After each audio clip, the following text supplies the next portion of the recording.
여러분 안녕하십니까? 권영득 목사입니다. 사이비 이단 특강 영적 전쟁의 손자병법 제1강 그들은 결코 만만한 상대가 아니다는 제목으로 살펴보겠습니다. 기성교회의 문제와 성도들의 영적 결핍을 자극하면서 한 번도 경험하지 못한 성경 풀이를 비롯하여 성도들의 세상 문제도 해결할 수 있다면서 내미는 손길을 쉽게 뿌리치지 못합니다. 이기주의가 극에 달한 세상에서 자기 것을 나누며 힘든 일이 있으면 형제처럼 도와주는 선의에 가려진 모략과 계략을 알아차리지 못하고 죽음의 계곡으로 빨려 들어가게 되는 것입니다. 그러나 그들의 이론에 치명적인 약점이 있으므로 너무 걱정하지 않아도 됩니다. 제가 앞으로 강의할 영적 전쟁의 손자병법 내용을 잘 들어보시기만 해도 해결책을 찾을 수가 있을 것입니다. 사이비 이단의 특징들은 왜곡과 변신과 거짓의 천재라는 것입니다. 이들의 궁극적인 목적은 돈, 재물을 갈취하고 세력을 확장하며 기존 교회를 파괴하고 결국 그들만의 종교 세상을 만드는 데 주안점을 두고 있습니다. 이들의 모략과 계략을 분쇄하기 위한 이단 강사들의 종류를 한번 살펴보겠습니다. 가장 먼저 용감한 탈퇴자들입니다. 잘 모르고 그 조직에 들어갔다가 아니라고 판단하고 탈퇴한 용감한 사람들에 인해서 그들의 실상이 세상에 알려지게 되었습니다. 두 번째, 연구한 전문가들인데요. 탁상에서 많은 자료를 가지고 데이터를 가지고 연구한 아주 탁월한 지식의 소유자들입니다. 이들은 현장에서 피냄새를 맡지 못했지만 상당한 그 정통성을 가지고 있죠. 세 번째로 호랑이 사냥꾼. 호랑이 잡으려면 호랑이 굴에 들어가야 된다. 그래서 어떤 계기로 어떤 영감이나 계시를 받아서 그 조직에 들어가서 두루두루 오랜 세월 다니면서 그들의 이론을 가지고 나온 그들이 그들의 조직원들에게 강의하는 그 이론 그것을 가지고 나온 이러한 강사들이 있습니다. 제가 저술한 영적 전쟁의 손자병법도 바로 이와 같은 그 산고의 결과물이라고 할 수가 있습니다. 사이비 이단의 공격 대상은요. 첫째가 교회와 교단이고 두 번째 설교와 교리의 문제입니다. 사실 교회와 교단이나 설교와 교리는 문제가 없을 수가 없습니다. 하나님의 말씀인 성경, 그 성경을 하나님 뜻에 100% 정확하게 정말 알아차릴 수도 없고 알아차릴 수 없기 때문에 설교도 늘 제한적이라고 생각합니다. 여기에 문제를 자기들이 파고드는 것이죠. 그리고 개인의 문제와 죄성, 아담 이후에 그 인간이 가지고 나온 그 죄성, 그 문제를 파고듭니다. 그리고 성도들이 겪는 딜레마도 적지 않습니다. 첫째가 성경 지식의 문제죠. 성경 방대한 양을 정말 우리가 정확하게 해석한다는 것은 굉장히 어렵습니다. 그래서 일반 성도들은 특히 성경 지식의 문제가 취약할 수밖에 없는데 이 취약한 성경 지식의 문제를 저들이 파고 들어와서 공격을 하는 것입니다. 두 번째가 기도 응답의 문제입니다. 세상 문제를 가지고 교회에 나오기 때문에 기도해서 세상 문제를 풀어주기를 풀게 되기를 기다리지만은 하나님 관점에서 세상 문제는 응답되는 것도 있고 또 응답하지 않으시는 것도 분명히 있을 것이라고 생각합니다. 그 다음 마지막으로 영적 피로도 문제인데요. 교회에 나가서 오랜 동안 봉사하고 계속 그 교회 생활을 해도 뭔지 모르게 피로도가 계속 누적되는 경우가 있습니다. 이 누적된 영적 피로, 이 상태를 그들은 공격해서 들어오는 것이죠. 그래서 이러한 것들이 어우러지면은요, 어떻게 보면 속수무책입니다. 속수무책. 이단의 먹잇감이 되는 성도들의 특성이 있습니다. 첫째가 불평불만이 많은 그러한 그 특성을 가진 사람들. 그리고 풀어야 할 세상 문제가 너무나 많은 사람들. 그리고 성경이 지향하는 바, 성경이 추구하는 바에 무지한 사람들. 이런 사람들은요, 성경을 제 멋대로 해석하는 그런 사람들에게 쉽게 빠지기 쉽습니다. 이들은 계획적으로 접근해서 관심을 표명합니다. 정말 이들이 무서운 것은요. 계획하지 않고 접근하는 것은 단 한 건도 없습니다. 사전 계획을 세워서 접근하기 때문에 만약 여러분 앞에 한 명이 나타났다면 이미 여러분 주변에는 10여 명이 있다고 생각하면 됩니다. 계획적으로 접근하는 것이죠. 그리고 의도적으로요, 호의와 친절을 베풉니다. 그러면서 철저한 신상 파악을 해요. 정말 이 사람은 어디를 터치하면 바로 넘어올 것인가, 그것을 찾는 겁니다. 그것을 찾기 위해서 상당히 많은 시간과 노력을 투자하는 것이죠. 많은 사람들이 다양한 곳에서 역할을 달리해서 접근을 합니다. 그리고 고명한 사람들에게 고명한 사람이 있다고 권유하거나 아니면 우연하게 접촉하게 그 상황을 연출해 만드는 것입니다. 그리고 황홀한 연기, 연극과 죽음의 올가미를 결국은 목에 걸게 되는 것이죠. 이것을 위하여 여러 명이 철저하게 역할 분담을 합니다. 그래서 일반 성도들이 알아차리기가 정말 어렵고, 그 다음에 또 불신자들도 이왕이면 친절한 사람에게 마음이 가잖아요. 그래서 이 사람들의 호의와 친절에 그냥 넘어가게 되는 경우가 더 많습니다. 심리적 최소 저항 의지를 무너뜨려라. 쉽게 얘기하면 자기들 마음대로 쪼물락거릴 수 있는 상태를 만들어가는 것이죠. 오라면 오고 가라면 가고, 이혼하고 오라면 이혼하는 거고, 가출하라면 가출하는 거고, 3년 동안 집에 연락하지 말라면 연락 안 하는 겁니다. 이런 상태를 만들어라는 것이죠. 또 이런 상태를 만들기 위해서 폭력도 동원이 되고 착취도 있고 그리고 성적인 섹스도 있습니다. 이단에게 날개를 달아주는 상황도 참 안타깝지만은 있습니다. 그게 뭐냐면요. 첫째가 적당주의. 이 적당주의가 이 세상을 망칩니다. 좋은 것이 좋다는 것이요. 적당주의는요. 반드시 목적을 가진 사람들에게 넘어가게 되고 목적을 가진 사람들이 세가 불리하면요. 야, 우리끼리 오손도손 잘 살면 되지. 적당하게 살면 되지. 정치적으로 나는 중도야. 이것도 좋고 저것도 좋아. 뭐 이런 거예요. 이 적당주의 정말 무서운 겁니다. 그리고 눈먼 세력, 위험을 느끼지만 아직 크게 위험하지 않다 이렇게 생각하는 거죠. 그 다음 겁쟁이들, 무서워 일단 피하고 봐. 저들하고 대결할 필요가 없어. 마지막으로 하나님께서 알아서 해 주실 거야.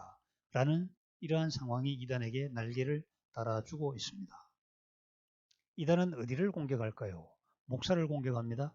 설교를 공격합니다. 그리고 성도를 공격합니다. 목사는요, 인간이다. 털면 나와. 목사의 민낯을 폭로해. 강대상에 섰을 때 목사와 내려와서 집에 갔을 때 사회생활 할 때 목사는 달라. 그것을 폭로하라는 것이죠.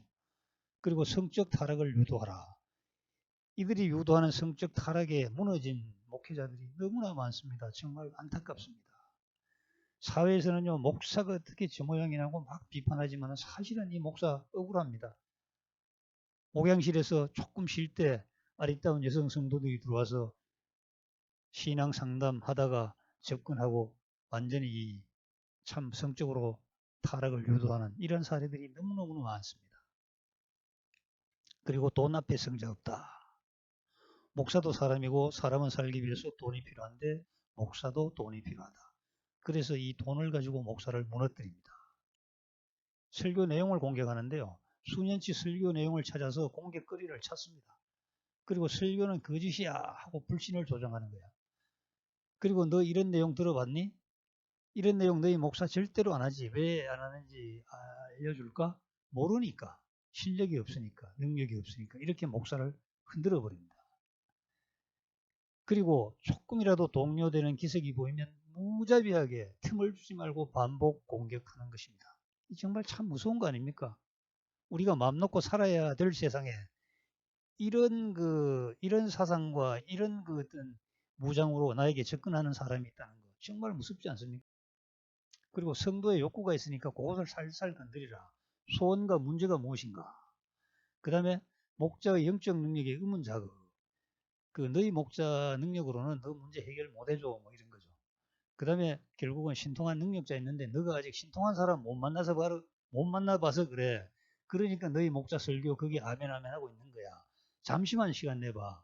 그리고 나와 같이 어디 누구 한 번만 만나보자 이렇게 얘기하는 거죠. 이런 얘기를 동원된 사람들이 돌아가면서 대상자가 느끼지 못하게 계속 자극합니다. 그렇기 때문에 이단은 절대로 만만한 상대가 아닙니다.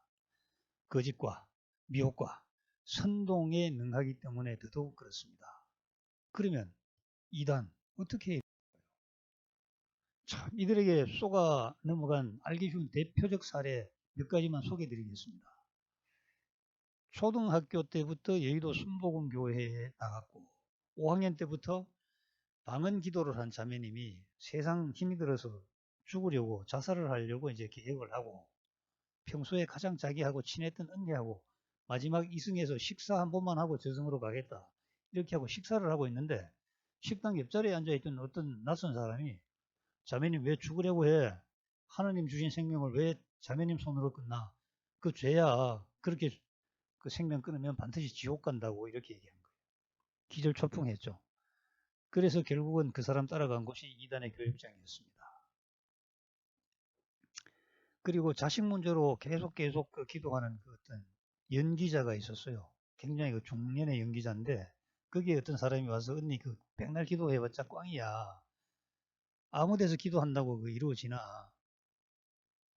어? 목사들도 상기도 유명한데 그 효용 그 뭐야 기도빨 잘 받는 바위 밑에 가서 기도하듯이 우리도 마찬가지야. 그 기도할 곳에 가서 기도를 해야 그 기도 보따리를 풀어놔야 하느님이 응답해 주시는 거지. 그래서 꼬여가지고 사입이 이탄 갔는데 이 연기자는 거기 가서 뇌졸중까지 걸렸습니다. 아주 불쌍하게 되었습니다. 뭐 거기 가지 않았다고 해서 뭐 뇌졸중 안 걸렸다 이렇게 말할 수는 없지만은 영적으로 죽고 육적으로도 이제 사망에 이르는 그런 아주 화가 여러 가지가 겹쳐서 일어난 것이죠. 그 다음에 이제 성명풀이 해줄게. 지하철역 옆에 가면 그 성명, 사주, 뭐 팔자 이런 거 관상 봐주는 데 있어요. 이것을 공짜로 해준다고 그렇게 대대적 선전해요. 여러분 세상에 공짜가 어디 있어요.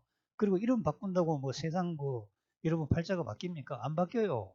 그들은 성경 자꾸 들이대잖아요. 하나님께서 이름을 바꿔줬는데 뭐 열국의 의미가 되고 뭐 만백성의 뭐 조상이 되고 딱 거짓말이에요. 그건 하나님께서 계획하신 것이고 하나님께 스케줄에 들어있는 내용이지. 아니 어디 뼈돌이 그 장명사가 사람 이름 바꿔준다고 해서 팔자가 바뀌나요? 그들 말은 이렇게 해. 하나 바꾸면 10가지가 바뀐다고. 이름 하나 바꾸면 인생 10가지가 바뀌어. 그건 만사형통 아니냐고. 이름 가짜예요. 전부 가짜라고요. 정말 이름 바꿔가지고 그렇게 인생이 술술 풀릴 것 같으면요. 그 자기 이름 먼저 바꾸어. 자기 손으로. 그리고 정말 잘 사는 모습 보여줘야 되는 거 아닙니까? 그리고 결국은 용한도사 만나고 소원 풀으라고 이렇게 이끌어갑니다. 그러나 이단도 치명적인 약점이 있습니다. 이 사람들은요. 거짓과 선동과 왜곡하기 때문에 거기에 치명적인 약점이 있어요. 그것을 슬슬 건드려주면 걔들은 무너집니다. 첫째가 적반하장, 염치 없고 폭력적이잖아요. 아무나 와가지고 거짓말하고 이게 말이 안 돼요. 설명하지 않겠습니다. 두 번째, 반역이에요. 예수님 자리에 자기 교주 거기에 이제 들이미는 거죠. 그리고 그 밑에 있는 추종자들은요. 제2, 제3의 교주를 꿈꾸며 제2, 제3의 예수님이 되겠다며 거기서 학습하고 있는 거예요. 그래서 이게 사이비 이단들이 조직이 결속력이 탄탄한 겁니다. 그리고 비진리 조직이에요. 진리를 왜곡해. 그리고 아주 이기적이에요. 선행은 저 멀리 가라. 선행하지 않습니다. 우선 자기 조직부터 속이는데 어떻게 선행이 되겠어요. 그리고 자유를 빼앗고 가하는 폭력 조직입니다. 그리고 어리석어요. 게마트리아 계산법 이런 걸 가지고 말이에요. 뭐 666이니 뭐니 하고 참 적인 조직입니다. 그리고 천사처럼 행동하지만 결국은 노략질하는 위선 조직이고 재물의 이율배반적인 악의 조직이며 또 비겁한 조직이에요. 당당하지 못해 몰래 들어와서 선동하고 전복하고 탈취하는 거. 이거는요. 정상적인 사회에서는 있을 수가 없는 국가 간의 스파이 조직에서나 전쟁 중에 그 상대의 그 적군을 무너뜨리기 위해서 쓰는 수법들입니다. 그리고 참 허망한 것이 죽지 않고 살아서 천국 제사장 된대요. 사람은 누구나 죽는다고 죽는 것이 정해진 이치인데 어떻게 자기들만 죽지 않는다고 얘기하나요? 말이 안 되잖아요. 허망해요. 이걸 믿고 거기 가 있습니다. 그리고 신상 정보를 사전에 파악하고 그 결과에 따라서 신통력 있는 것처럼 연기하는 그 아주 연기예요. 허무맹랑한 거야. 이 사람들이 신통력 있는 게 아니고 그냥 사전에 파악해서 연기하는 허무맹랑한 조직이에요. 그리고 전도 방법이 자기들마다 있어요. 몇 단계. 결국은 죽음으로 이끄는 사조직입니다. 그래서 이단의 유혹에 빠지지 않으려면 어떻게 해야 됩니까? 그것이 굉장히 중요하잖아요. 첫째, 공짜와 호의를 조심해야 돼요. 여러분, 이 세상에 공짜 호의 없습니다. 오랜만에 나타나서 식사하자는 사람 왜 왔을까요? 첫째 돈 끌어오거나 아니면 결혼 청첩장 주머니에 속에 숨기고 오거나 또 아니면 다른 부탁하거나 뭐 이거 이외에는 오겠습니까? 왜 와서 공짜로 밥 사고 또 왜 와서 남의 일을 거들어주면서 호의를 베풀까요? 여러분 공짜와 호의를 조심해야 됩니다. 그 다음 두 번째 세상 문제는 세상 이치로 풀어야 돼요. 하나님께서 우주를 창조하시고 지구에 우리 인간을 살게 하시면서 여러 가지 문제도 있지만 그 문제를 풀어나갈 수 있는 이치를 이 세상 속에 바로 묻어 두셨습니다. 그것을 찾아내면 됩니다. 세상 문제를요. 이 저차원적인 세상 문제를 고차원적인 최상의 하나님의 그 세계에서 이것을 풀려고 하면 안 됩니다. 물론 우리 기독교에는 기도 응답 받은 사람들의 얘기가 무용담처럼 전해집니다만은 여러분 그런 게 설사 있다 하더라도 모두에게 적용되는 건 아니란 말입니다. 하나님 관점에서 반드시 필요하다고 그 납득이 되셨을 때 베푸는 그 은혜이죠. 누구에게나 다 그 발생하는 문제는 결코 아닙니다. 그리고 그림, 사진, 도형 이런 시각 자료에 그 빠지면 안 돼요. 성경 정말 그 방대한 양의 하나님 말씀을 그림 몇 장, 사진 몇 장, 도형 몇 개로 이렇게 설명한다는 것, 그건 어불성설, 그건 완전 거짓말, 새빨간 사기극입니다. 여러분, 그림, 사진, 도형을 왜 제시하느냐? 그 각인되는 효과가 크기 때문에 그래요. 글은 잊어먹고 말은 잊어먹어도 그림은 어렴풋이 그 영상처럼 우리 그 머릿속에 남아있는 겁니다. 그것을 노리는 것이에요. 그리고 구원의 8단계 이론에 충실해야죠. 물론 이 단계도 조금 다릅니다만은 구원, 하나님이 예수님께서 거저 주시는 은혜 아닙니까? 은혜의 선물 아닙니까? 그런데 이것이 노력해서 정말 노력해서 계속 이 그 구원의 상태를 유지해야 됩니다. 우리가 뭐 쉽게 구원받았다고 뭐 너 구원, 나 구원, 우리 모두 구원 그거 아니에요. 그거 가짜입니다, 가짜. 심지어 불교 교도들도요, 승려들도 한 번 도를 깨우친 다음에 정말 죽도록 노력해야 그 도를 유지할 수 있다. 도노 점수라 그러잖아요. 어떤 사람들이 한 번 뭐 깨우치면 그만이지 무슨 뭐 도에 이르는 게 계속 노력해야 돼. 이 도노 돈수거든요. 오랜 치열한 논쟁 끝에 결국은 도노 전수가 이겼습니다. 왜냐하면 한 번 도를 깨우쳤더라도 사람에게는 나쁜 습관이 남아있고 또 마귀가 계속 달라붙기 때문에 그 구원의 상태를 깨달은 도의 상태를 유지할 수가 없는 거예요. 그래서 구원의 단계에 우리가 정말 노력해서 충실해야 되고요. 마지막으로 목사님을 신뢰해야 됩니다. 목사님도 사람입니다. 우리는 세상 일을 할 때 목사님께서는 성경을 연구해서 하나님 말씀, 진리의 말씀, 생명의 말씀을 성도들에게 전해주고 계십니다. 그러나 목사님도 한계가 분명히 있습니다. 목사님이 예수님이 아니잖아요. 그래서 한계가 있는 거예요. 그렇더라도 좀 미흡한 면이 보이더라도 그 목사님을 신뢰해야 되는 것입니다. 그 목사님을 신뢰하는 것이 사이비 이단에 빠져들지 않게 되는 가장 중요한 것이라고 생각합니다. 감사합니다.